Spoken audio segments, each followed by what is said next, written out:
evening and welcome to RTÉ Six One, the headlines. Dozens of tents are pitched along the Grand Canal in Dublin by asylum seekers, just metres away from the former site of a large encampment at Mount Street. There was a political commitment given by the Taoiseach that no other shantytowns will be allowed to emerge in the city. Trinity College grounds closed as a student protest camp against the war in Gaza continues. And Hamas delegation arrives in Cairo for latest Middle East peace talks. And in Saturday's sports headlines, Croke Park plays host to the Champions Cup semi-final. Its advantage Leinster early on against Northampton. While in the Leinster Hurling Championship, Rory O'Connor and Wexford impress in an 8-point win over Galway.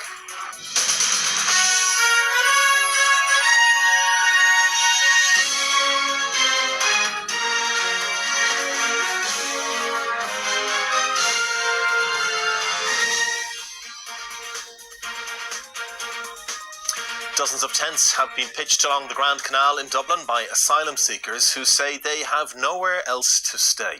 Way, the vote is on a knife edge. Stand at ease! A loss in that race would make it even harder for Prime Minister Rishi Sunak as he soldiers on as Conservative Party leader. Fiona Mitchell, RTÉ News.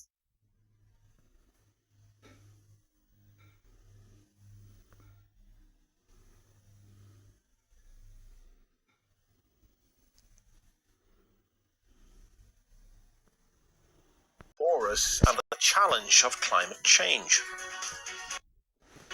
Coming up on Saturday's sport, we'll have the latest from Croke Park, where Leinster lead Northampton, plus Waterford strike first in their Munster Hurling Championship clash with Tipperary at Walsh Park, while Arsenal maintain their title impetus and keep...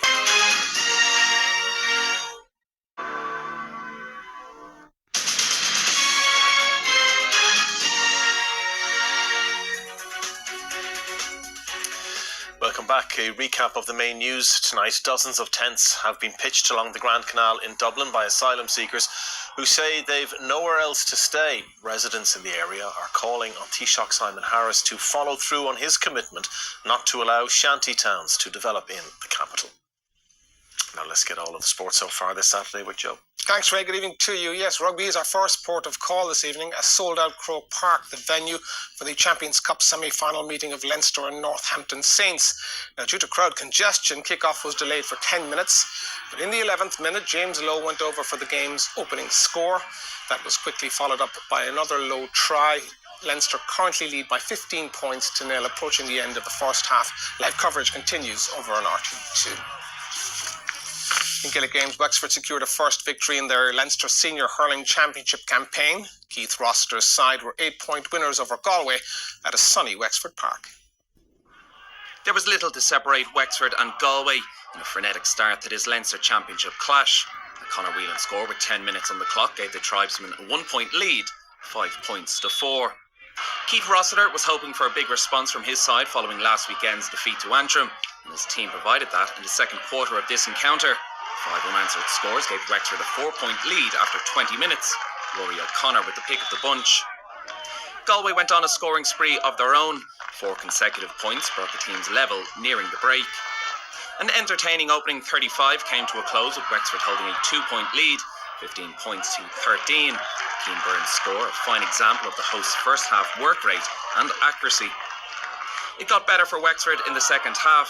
Rory O'Connor's goal increased his side's lead, 115 to 14 points in the 40th minute. Galway couldn't match Wexford's third quarter intensity. The home side stretched their lead to 7 points with this Rory O'Connor score. Henry Shefflin's side were handed a lifeline when Wexford's Keane Byrne was sent off for this mistimed challenge on Donal O'Shea. Despite the numerical disadvantage on the pitch, Wexford continued to dominate and sealed an 8-point win in the end. It finished Wexford 128, Galway 23 points, as Wexford secured their first win in this Leinster campaign, the first championship win over Galway since 1996. Shane Dawson, RTÉ News. Now, the Munster Senior Hurling Championship meeting between Waterford and Tipperary is currently ongoing. A Stephen Bennett penalty put Waterford into an early lead, but Tipperary battled back with 3 consecutive points. Approaching 20 minutes played, it's all square. Waterford won 4 to Tips 7 points. Staying with Gaelic Games action, Cork were 1-point winners over Tipperary to progress to a Munster Ladies Football final meeting with Kerry. And Kildare have their first win of this year's Leinster Championship. Holly Tyrrell scored 2 goals in what was a 3-3 to 10 points win over Laois. Dublin and Meath are already through to the provincial final. For now at least, Arsenal are 4 points clear at the top of the English Premier League. They beat Bournemouth 3-0 in their penultimate home game of the season. Anything can happen in football. Surprises happen, miracles happen, and we're obviously 2 games to go. We just got to stay focused. Well, Manchester City need to win at home to Wolves this evening to again cut the gap on Arsenal to just a single point, and the champions are in. Ipswich Town will return to the Premier League next season after an absence of more than 2 decades. The Tractor Boys secured promotion this afternoon, needing only a point to guarantee second place in the Championship. They beat Huddersfield Town 2-0. Leeds United, meanwhile, lost to Southampton. They'll play Norwich now in the playoff semi-finals. It's a second successive promotion for Ipswich under their manager, Kieran McKenna. How have you done this to take a team from League One to the Premier League in successive seasons? It's took an incredible amount of effort, I have to say, sacrifice and support from a lot of people, and it's a wonderful achievement. I'm sure it will sink in the coming days, and I'm so proud of everyone. On to racing, where day 5 of the Punchestown Festival saw Jack Kennedy secure the Jockeys Championship title. There was some compensation for Paul Townend as he steered home a Willie Mullins Grade 1 double. Cargess took the Ballymore champion 4-year-old hurdle. Earlier, Lossiemouth completed a Cheltenham Punchestown double for the 2nd straight season when capturing the Coolmore Irish Mares champion hurdle. It's Lossiemouth who comes to it over in front, and Claire, she was one of the bankers for the week and racing up towards the line. She led the mares all season. She leads the mares at Punchestown. It's Lossiemouth who wins the champion for the mares. In 2nd goes to Gallamarceau. In 3rd is Ashrow Diamond, and in 4th, the final finisher will be Tell Me Something Girl. Well, Barry. Now in flat action, the first British Classic of this year, the 2000 Guineas at Newmarket, went the way of the Charlie Appleby trained notable speech under William Buick. Aidan O'Brien's City of Troy failed to land a blow despite being sent off, the odds-on favourite. Notable speech moves to the lead in the Guineas. Brazilian in 2nd place, then Inishan and Harton. But it's notable speech for William Buick, who has 2 lengths in hand. But it's notable speech from the all-weather to Guineas glory. But developing William Buick and Charlie Appleby. Brazilian 2nd, Harton 3rd. Ghostwriter is across the line in 4th place. Karen Wilson is the first player into this year's World Snooker Championship final.